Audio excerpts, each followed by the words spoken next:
All right, everybody. Thank you for joining us again for a fresh episode of The Basement Surge. This week, Frank and I will be going over comic books, what they mean to us, and how it has shaped our future. I have a huge announcement this episode, so stay tuned for that. Also, we are doing this episode live on Twitter Spaces. So if you don't follow us on Twitter, head on over there and give us a follow at Basement Surge. Hit the little thing. Tweet. And then that reminds me of A Bug's Life so much. Tweet. So, check it out. But right, also, we're going to see where the fuck these comics are going. Yes. Comic books, everybody. We love them. You love them. Everybody loves them. Let's get into it. Let's go. Turn up the volume. From the basement of the Empire State, this is the Basement Surge with John and Frank. 3,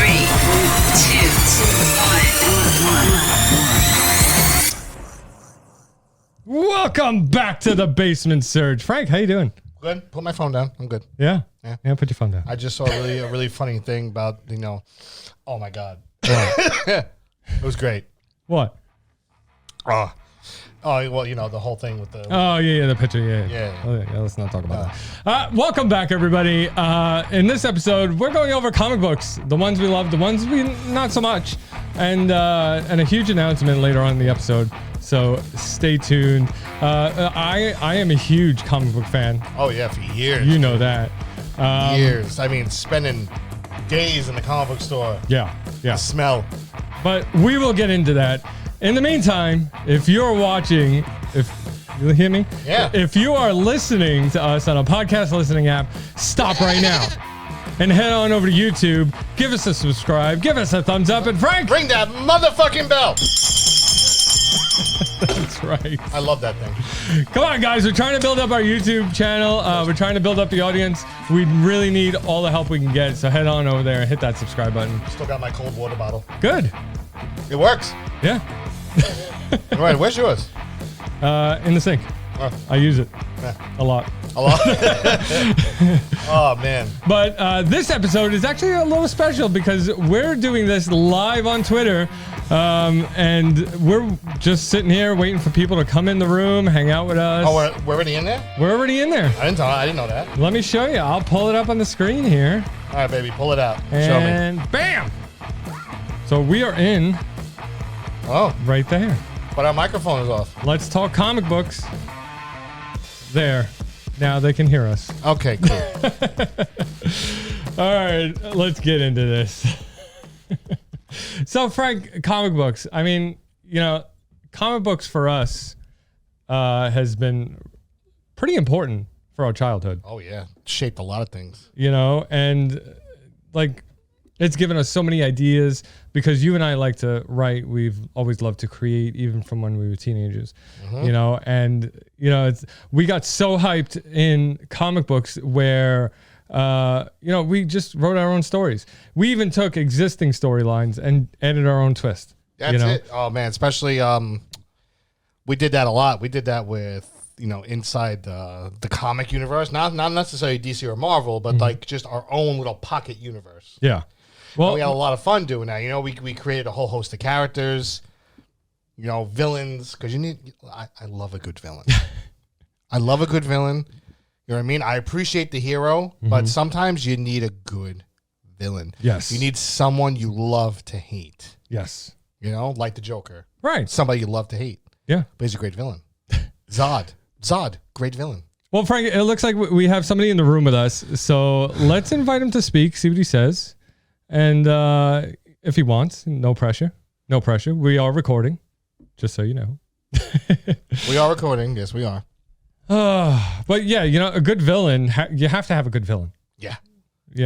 Batman's got Joker, Superman's got Lex Luthor, And I do love a villain like Luthor who cannot compete on a physical level. Yeah. But on an intellectual level, right. He's the man. We podcast you. How you doing, man? Hey, I'm good. This is my first space. Hey.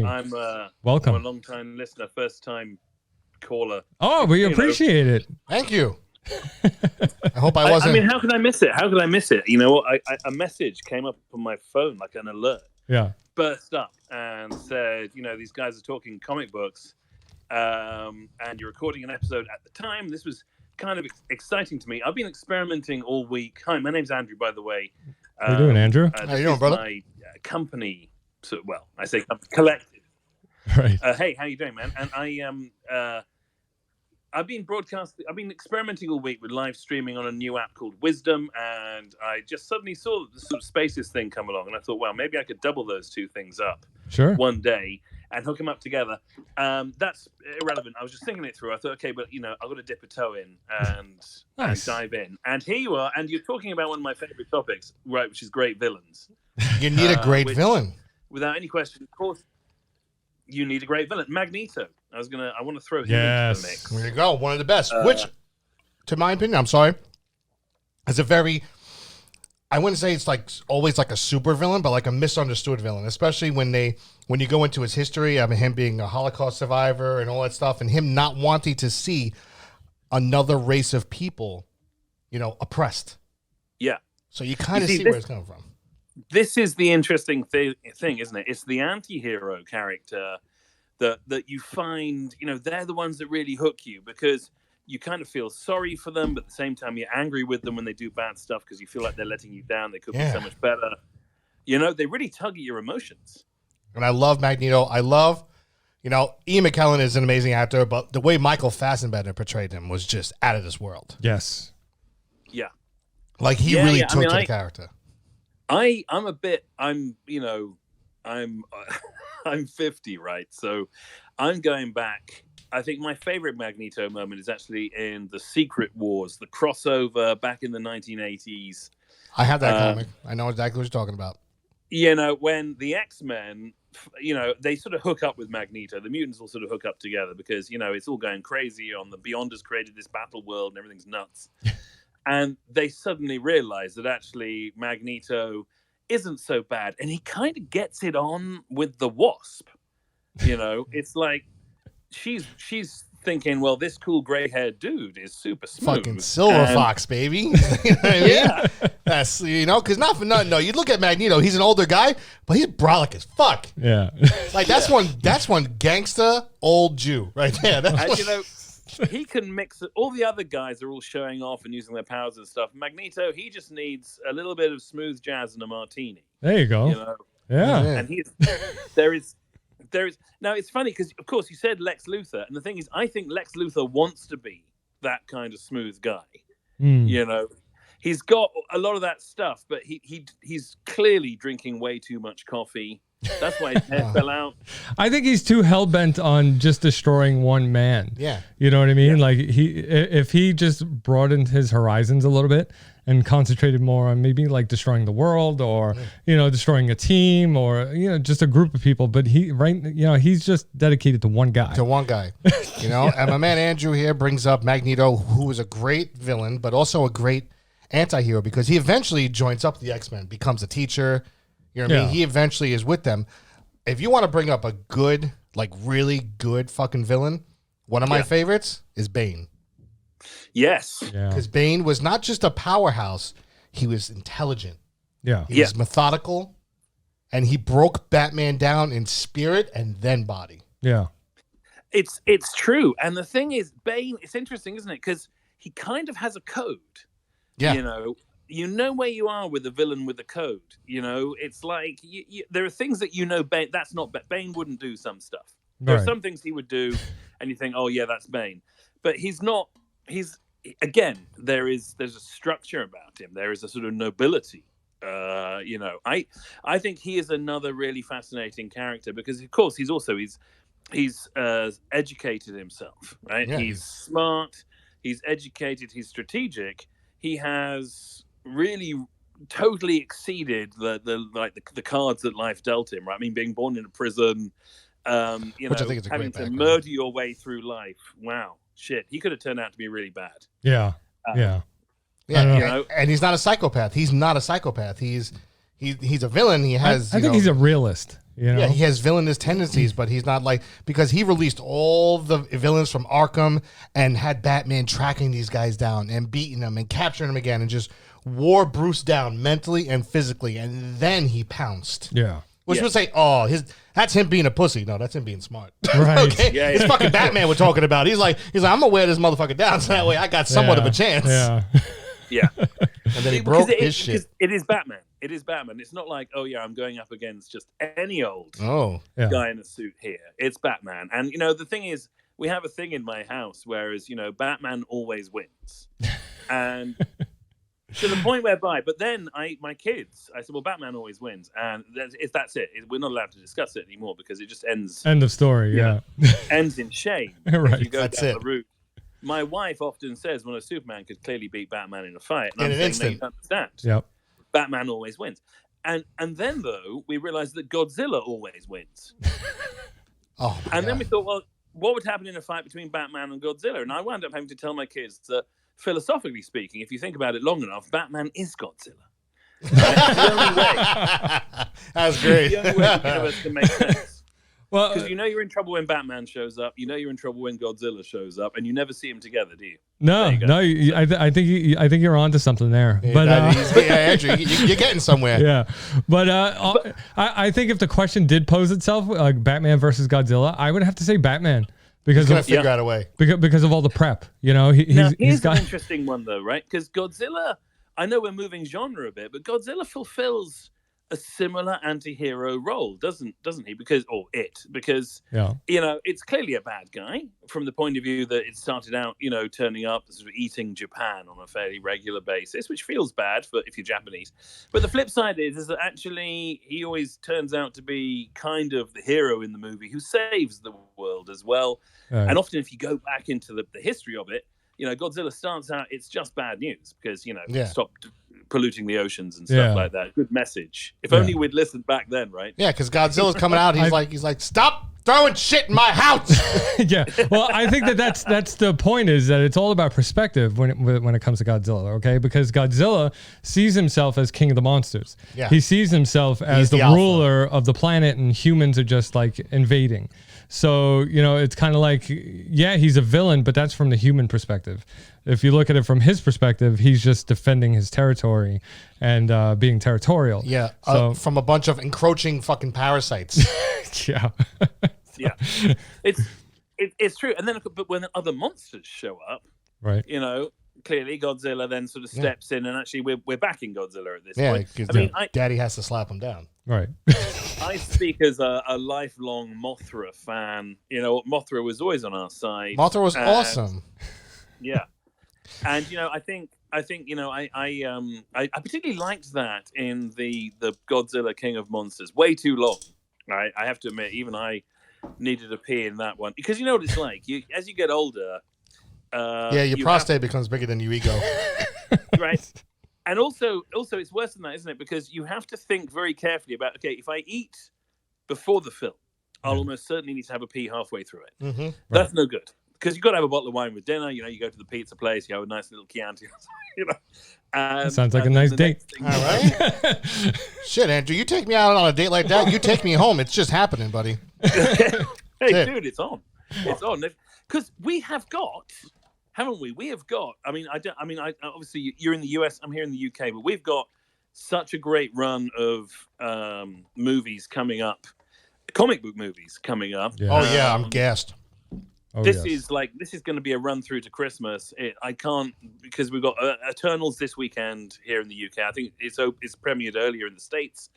Then obviously we've got Spider-Man: No Way Home, which looks like they've learned from Into the Spider-Verse and thought, okay, we can multiverse this thing. It's going to be nuts. That movie was fantastic, though. I gotta say, I'm sorry to cut you off, but Into the Spider, with the Miles Morales one, the animated one, was amazing. Yeah. I haven't seen it. Oh yeah. Beautifully, the animation is beautiful, and the soundtrack it was great. Yeah. It really was. I think, and again, interestingly, we're back, aren't we, to the antagonist, anti-hero character in that, right? Because the villain in that, his uncle. The Prowler. The Prowler. That's it. I was going to say Night Prowler. Then I thought, no, it's just Prowler, isn't it? Yes, I was getting it's the mixed Prowler. up. Yeah, the Prowler is he's fantastic, right? He's a great, scary bad guy. I mean, relentless, fast, And he's just doing silent. his thing. Yeah. And you think, wow, great villain. Then you think, oh no, hold on a second. It's not a great villain. It's a great, oh no, I'm caught again. My heartstrings are pounding. No, don't do it. Yeah. Yeah. Because one of the biggest anti-heroes to come out of the 1980s was Frank Castle, the Punisher. Of course. He was one of the biggest anti-heroes because he's clearly doing the right thing. Yeah. But he's doing it in a bad way. Yeah. You know what I mean? He survived that mob hit. Wife and kids are dead. Then he starts going after murderers, rapists, taking out all the scum, but killing them. Yeah, not following that code. Everybody loves a good vigilante. Yeah, but it's like, but he's not. But see, Batman doesn't kill. He's a vigilante, but he doesn't kill. Right. Yeah, he's got a code. Yeah, but Frank. Yeah. Heal, Cinnamon. Wow. Heal. As you said that, my dog has just woken up and totally joined the debate. Wow. She's a big Punisher fan. Hey, stop that. What are you doing? Everyone loves Frank. Seen my reflection. It's got darkish. You've seen my reflection in the glass. Everyone loves Frank. But I just love the way he handles shit because it's like, that's it. There's no, he's the judge, the jury, and the executioner. There's no getting around it. There's no begging. There's no pleading. There's no him going, oh, maybe I should think about it. No, it's just click, clack, bang. That's it. And, when he comes across other superheroes, many of whom want to kick his ass as well. Sure. He never. The thing I love about him is that he is well aware of the fact that these guys have got special powers and stuff, and he's just got a suit and a couple of Uzis and tenacity.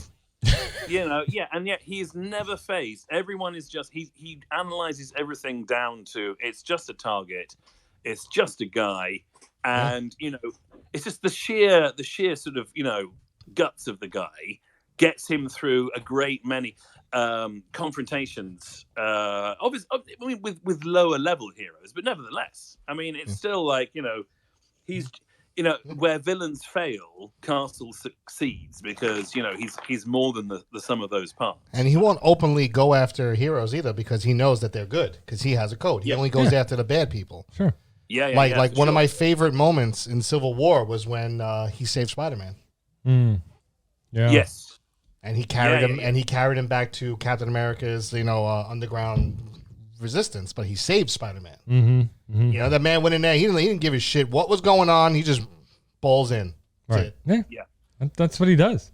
I was just having this talk with my son the other day because he was talking about Thor's hammer because he's obsessed with the hammer. Yeah. So he's like, Dad, do you think you can lift the hammer? I said, no. No. I said, no. He says, well, why not? I said, because Daddy's done some shit. But we were talking about it, and then I was like, did you know?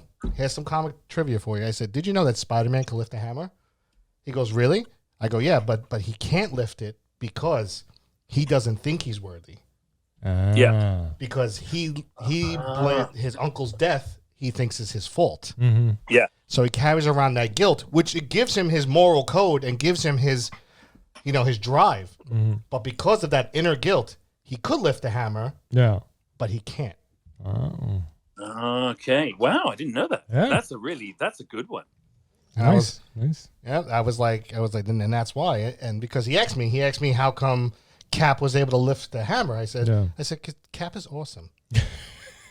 But also, Steve is just a good human being. Yeah. I believe Black Widow's lifted the hammer as well, hasn't she? Who else did? Wonder Woman did, I think. And Wonder Woman? The Marvel, the DC versus Marvel, in the crossover. Yeah. When they were having the final battle, she picked up Mjolnir and tossed it to Thor. Wow. I suppose actually no, that kind of scans though, doesn't it? She should be able to do that. Yeah. I mean, she's got a lasso of truth. You can't have a lasso of truth and not be like worthy. Exactly. True. Because you could use that lasso of truth really, really badly to exploit people. You know. So who farted? No, for real. Do I get the lasso out? That would be the. So Andrew, let's talk a little bit about you, man. What are you up to? What do you do on your podcast? Okay, so I make podcasts for people. I host some shows. Nothing as fun as this right now. I mean, don't get me wrong. I'm going to put that another way, just in case my clients are listening. They're serious corporate shows. So I do a show called the GFF Podcast. It's a about financing products for central banks. I know that's niche. And I do another show called the Registry R Roundup big shout out to the guys at Registry R. And they're a trade repository. They report data on derivatives transactions through to central banking authorities. Think Dodd-Frank and think that kind of thing. Nice. in the States, reporting data through to the Fed. They're that kind of sort of company, and they operate in the EU and the UK. But I also run a show about making podcasts called How to Be a Podcast Genius with We Podcast You. And the things, as I say to people, it's not a boast because it's a low bar. Mm-hmm. You know, all you've really got to do is be able to talk and set up a mic and do that kind of stuff. And you too can be podcasting your own stuff. So it's a show about people who want to start their own podcast. That's right. And get that stuff going. And I've just finished a series that I produced for Sip Smith Gin as well. So they're a gin brand quite big here in the UK and in the EU. And I think they're in the States as well. They're master distillers American. Okay. And Sip Smith Gin, I did a show for them all about the history of cocktails, which is amazing. They started out in the States. Well, they actually started in Germans started making cocktails, but a lot of Germans left Germany, right? In sort of 1860s, 1870s, moved to the US. Wow. And took cocktails with them. And then the US, booming sort of US society, really got into the cocktails. But over half the cocktail bars in the America were run by Germans in 1900. I love my cocktails. Oh, yeah, for sure. You like an old fashioned? I like a margarita. Yeah. Or a Bahama Mama. I'm a sweet drinker. See, I'm not a big gin guy. I've had gin. It's just not my thing. I like rum. I like tequila. I like sweet drinks. Yeah. You can't go rum. I mean, an original Mai Tai, right? With the 3 different kinds of rum in it and hardly any fruit juice at all. I mean, sit down before you drink it. My advice. Oh, yeah. How you could drink that on a boat in Hawaii, man. That just seems like out of dangerous. a coconut. And then you eat the coconut. Yeah, that's great. All right, so Andrew, I got to throw some at you because you seem like you got this comic book knowledge, man. You going deep with us, all right? Okay. Now, unfortunately, what Chadwick passed away. Black Panther. Poor Yeah. fucking guy battling cancer and still in that fantastic a shape while battling cancer. Yeah. Yeah. And he really thought he was going to beat it, and to this day, it makes me sad that we lost such a great talent. Yeah. And that they said they weren't going to recast him. T'Challa is unfortunately in the MCU. T'Challa passed away. He's done. Yeah. Now, this whole Spider-Verse thing really has me thinking because they're messing with the multiverse. Did you see Venom and Carnage movie? Not yet. I haven't seen it yet. All right. But they are mixing up the multiverse. Yeah. So my thing is, if they're going to do this with the multiverse, there is a multiverse where Killmonger is not bad. He's Black Panther. Yeah. Yeah. He's Black Panther. I think Marvel needs to stop biting off of DC with the multiverse ideas. Listen, all right? All right? Marvel does the multiverse, right? But DC perfected it. Yeah. Yeah. But my thing is, though, I would love to have Michael B. Jordan back. They cast Michael B. Jordan as Superman in the multiverse. That is hot because Michael. Let's face it, no one wants him back as the Human Torch. No, do they? no, absolutely not. We don't talk about that. No. But I think that would be hot. I think the potential because I loved Black Panther when I was a kid. One of my earliest memories. I can remember actually getting it because I got it the Christmas that it went from 1979 to 1980. I got the Daredevil annual for 1979. And in that, Christ, I wasn't born yet. The Black Panther features in that. So T'Challa is in it, and because he was often sort of turning up in Daredevil comics at that time. So I didn't read Black Panther as a title, but I was a big Daredevil fan. I had lots of Daredevil annuals, and he used to turn up in that. And I always found him to be particularly exciting because he had the coolest outfit, right? Daredevil's outfit's great. It was not in those days though. It wasn't in those days. It had a certain sort of, It was simple. It didn't have the sort of the coolness about it, and you could see his chin sticking out of it too much. and he had these white eyes and everything, and had a sort of 70s Jack Kirby sort of style. Mhm. Black Panther always looked cool. He was always drawn right, sort of shaded black with like blue highlights. You know how they do the blue on the black to give it black sort of highlights in the artwork and what have you. And he was always, and he was a panther. I mean, let's face it, he was a groovy panther. It's like, if you're gonna pick an animal, right, that's cool, it's bat or panther. If it was Panther Man, it would still work, right? Yeah, so not so much. No.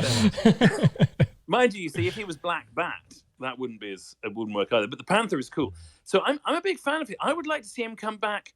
The only thing is that I think if it's a multiverse Killmonger, that's good. But I think that the whole beauty of T'Challa is the fact that he's not sort of battle hardened, been through tough times, difficult backstory guy. I like the idea that he's actually a sort of fancy schmancy prince who really cares about, the people, and is a sort of man of the people who's trying to redress that thing. He's got that sort of fairy tale, I was born with a silver spoon in my mouth, but I care for people around me. I like that sort of smooth vibe about him. So I'd like to see him come back, but I mean, in the multiverse, I mean, any number of people could be. He could be a woman. I mean, Black Panther. Yeah. There must have been. Yeah. Because let's face it, Wakanda is not short of Badass super females. Scary kick-ass warriors, female warriors, right? Surely there's a daughter who was a Black Panther at some point.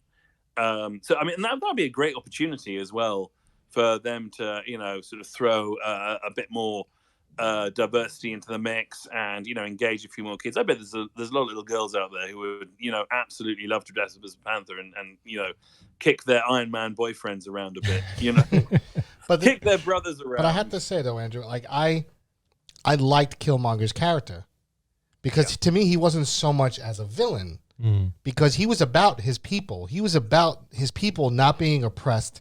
He was about the freedom of his country, and them being the best that they can be. But he just went about it, a bad way. Well, you see, we're back now, aren't we? We're back to this great theme. The best villains are always anti-heroes who have actually, they got an interesting, they have an interesting motivation, a code, right? It's motivating them. I mean, absolutely.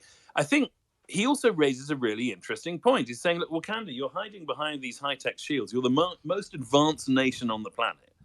And, meanwhile, black people the world over have been oppressed and abused, and you've stood by and done nothing. You should be doing something about that. I mean, he sells a really compelling image and vision of trying to, redress the injustices of the colonial world, right? So this is a huge hook. I mean, think about it. They don't really do that anymore in comics where the heroes fight real world problems. Like back in the day, Superman went against the Nazis, and Superman went against the KKK, and, they were real world problems. And well, I mean, the X-Men, you think about the legacy virus. That emerged in the X-Men, that emerged at the time of HIV, and sort of dealing with marginalizing communities like mutants because they could catch a virus, kind of thing. The way that comics, I actually wanted to study that at a PhD. I wanted to do a PhD at the Institute of Contemporary Culture about the X-Men, but they said no, you can't do a PhD on comic books. You should have been able to do it. Someone's actually done it since then. Someone's actually gone back and done it because mutants originally, are a sort of metaphor for, hippies, and then they're a metaphor for, black people and minorities. Then they become a metaphor for other marginalized communities because, people loathe and fear mutants, even though they're just like us and they do great stuff all the time. It's a really good vehicle. Such racism, especially from the 90s cartoon. Yeah. Like the 90s cartoon, they showed you the hate and the racism towards mutants. And that was a cartoon. Yeah. Yeah. The X-Men animated series, right? Mm-hmm. Yeah. It was very, very cool. I was going to say, now listen, guys, I actually have to go and pick my son up from the bus stop. I've got a school run looming. Okay. But I wanted to say, because we're talking about bad guys, and the ultimate bad guy right? Mm-hmm. In anything has to be the Nazis. Okay, it doesn't matter which one, but all you got to do, you can take a bad movie and you drop some Nazis in as the bad guys, and it turns into a good movie. That's it. Indiana Jones. Yep. Yeah, Indiana Jones. God, those films, they have not stood the test of time. My kids can't watch Indiana Jones and the Temple of Doom because we got about 10 minutes in and they said, why is he being nasty to that lady? Why is he being racist to those Chinese people? And I was saying, Jesus, just wait till he gets to India. You're going to be But the bad guys, Nazis, you know, if you think about it, obviously, the Star Wars bad guys, obviously Emperor Palpatine and all of that, they're all Nazis. Mm. And, you know, if you think Bulletproof Monk, that should be a terrible movie, but you drop some Nazis in and Chow Yun Fat, and you know what? You've got an absolute corker. And So- fucking Sean Williams got Tookie Tookie. He put him in there. So I think the, you know, ultimate, and so this brings us back, of course, to Red Skull, right? Yeah. What's not to love about Red Skull? Because, you know, he's not just a Nazi, he's a Nazi. He's a super soldier Nazi. Yeah, he is And- like he's like what do you want to, where'd you go for? It's a bit like that film Spinal Tap, Yeah. obviously. Crank it Where to do you 11, want that baby. push over the cliff? How do you turn it up to 11? Right, Nazi is 10, Red Skull is 11, right? Right. So when Red Skull turned up in the Infinity War, I was disappointed that he didn't turn up spouting a whole load of sort of Nazi crap. That would have been funny. That, oh, you can have the Soul Stone, but first of all, you must listen to my theory on Lebensraum for the Aryan people. You know, That would be good. Now, I wanted to see when Cap brought the Soul Stone back. Yeah. yeah, You know? Like, the fuck are you doing here? yeah. I was hoping it'd be like sort of thing where he turns up and like Red Skull would be like, "Oh, thanks very much," and he's like, "Don't you remember me?" And he's saying, "Look, man, I've been all over the universe. You know, I've been with loads of people." And people are like, "No, but it's me. It's Captain America. I'm your arch nemesis." He said, "Oh man, come on! I'm the other side of the universe now. You know, Yeah. So long ago.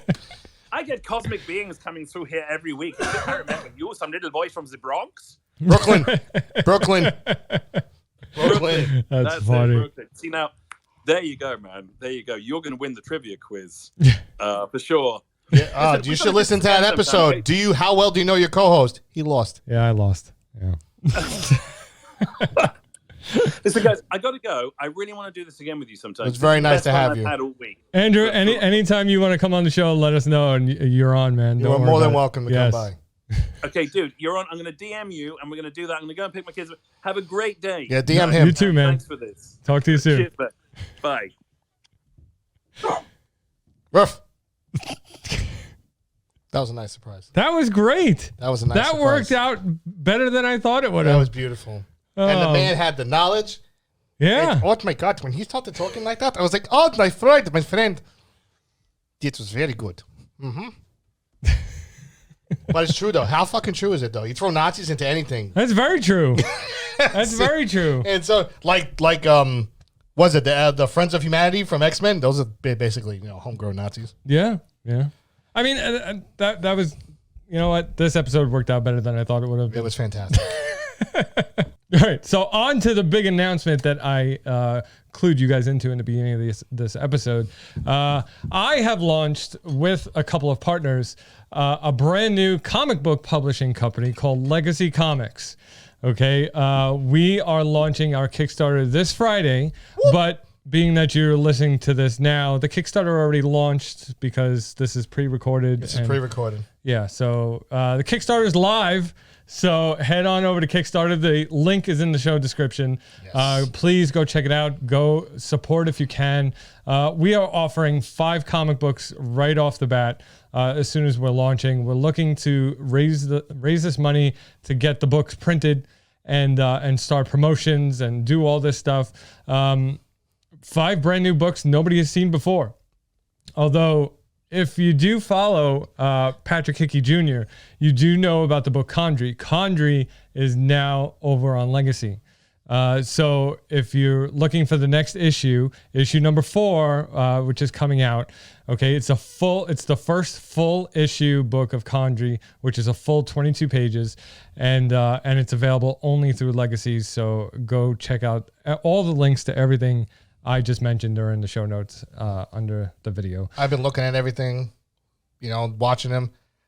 Right, you won't see me there. I'm not there. I lost the memo.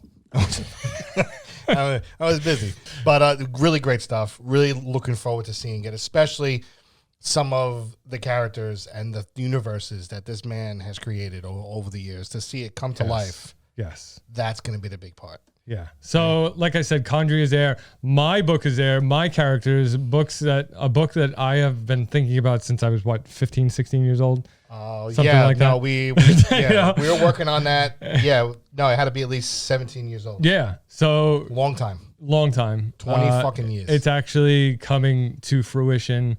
And Athos Feels so good. His name is Athos, and he's coming to comic book shops everywhere. Okay. Books will be available digitally, and physical books will be available digitally. There are some tiers where we offer physical merchandise, shirts, hats, stuff like that. Go check it out. Link is in the show description.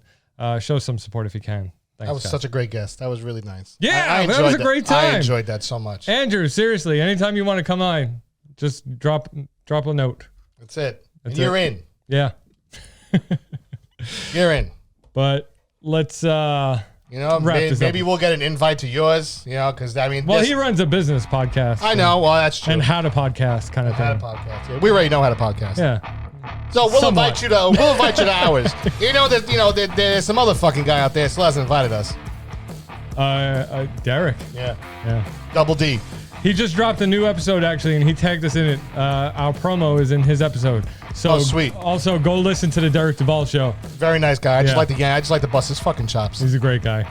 But all right, everybody, thank you so much for joining us. Don't forget to head on over to thebasementsurge.com to listen to all of our episodes, watch our videos, and read our blog. You can also get merch like my shirt, not Frank's shirt, my shirt. This is Haynes, motherfucker. And so go check it out. Check out the store. Everything coming out of the basement is over on thebasementsurge.com. And don't forget to check out those links for Legacy. Yes. Some beautiful stuff. Artwork. Most artwork here by yours truly. Yep. New stories. I mean, building a new universe. Go check out the Kickstarter. Link is in the show description. Also, Legacy Comics does have a website, legacycomics.com. That's comics with an X. So go over there to get everything coming out of Legacy, and follow us all over social media too. You know, we're on Instagram, we're on Twitter, we're on Facebook, we're everywhere. All right, so if you're watching us on YouTube, hit that subscribe button, give us a thumbs up, and Frank, Ring that motherfucking bell. I think I hit my microphone. thank you for joining us, everybody. We'll see you next time. Let's go. Turn up the volume. From the basement of the Empire State, this is the Basement Surge with John and Frank.